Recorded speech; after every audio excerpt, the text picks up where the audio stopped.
I am joined this morning by Dr. Carmine Frumiento, who's a cardiothoracic surgeon. Welcome, Doctor. Thank you. It's nice to be here with you. Your specialty is cardiothoracic surgery. It's hard for me to even say that. Could you tell me what the chest surgery program is? Well, the CMHVI, or Central Maine Heart and Vascular Institute, opened about 7 years ago now, and it encompasses all aspects of cardiac care, including the medical care as well as the surgical care.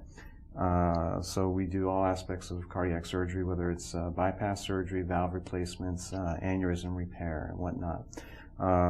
You mentioned the term cardiothoracic surgery. The thoracic part is chest surgery other than cardiac, and of course that involves the lung, the esophagus, any masses in the chest. You talked about surgery for lung cancer and other cancers in the chest region, and you have a team approach to that. Why is that important? Well, we have a thoracic oncology group that's been meeting essentially since I arrived here. Actually, it was organized before I was even here. I sort of, to some degree, took it on and organized it somewhat at this point.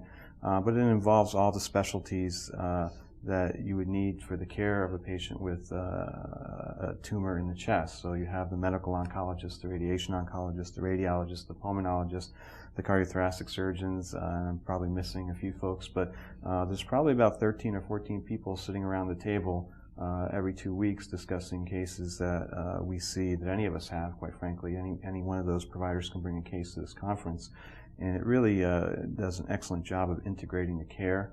I think it expedites the care as well, so there's good communication among the different specialties that might be involved. If you want to get the opinion of a radiologist, they're right there in the room and you're looking at the films, and the medical oncologists are providing their input as to what they might offer the patient. Of course, the surgical input is provided from myself and my partner, Dr. Russo.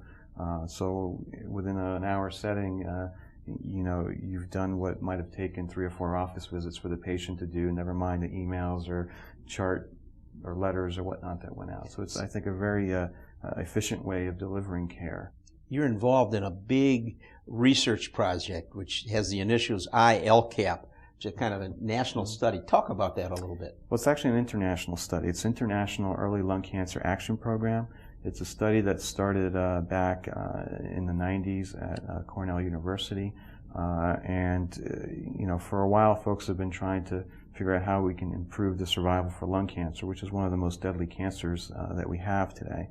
And the thought was, well, if we can pick it up earlier, just like you have your colonoscopy or your mammogram, we should have better outcomes. Unfortunately, the early studies with screening chest X-rays really didn't prove that. So as the technology has improved, the folks down at Cornell started looking at CT scans to try to detect lung cancers early.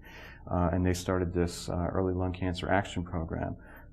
Eventually, more and more hospitals and programs joined, and it became international, and I think there's over 50 institutions now involved. We're the only institution north of, I believe, Hartford, Connecticut that's involved.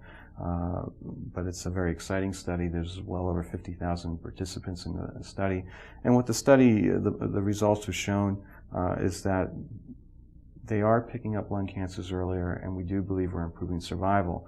More recently, the National Institute of Health came out with a study, I believe about a couple months ago, at least the preliminary results of their study, which was a randomized study to lung cancer screening, and they found a benefit as well to lung cancer screening. Now, there's a lot of unanswered questions through I-ELCAP and or this NIH study, but that's where I-ELCAP's an ongoing study that we're participating in, and I think I-ELCAP will hopefully be able to provide some of the answers to those questions.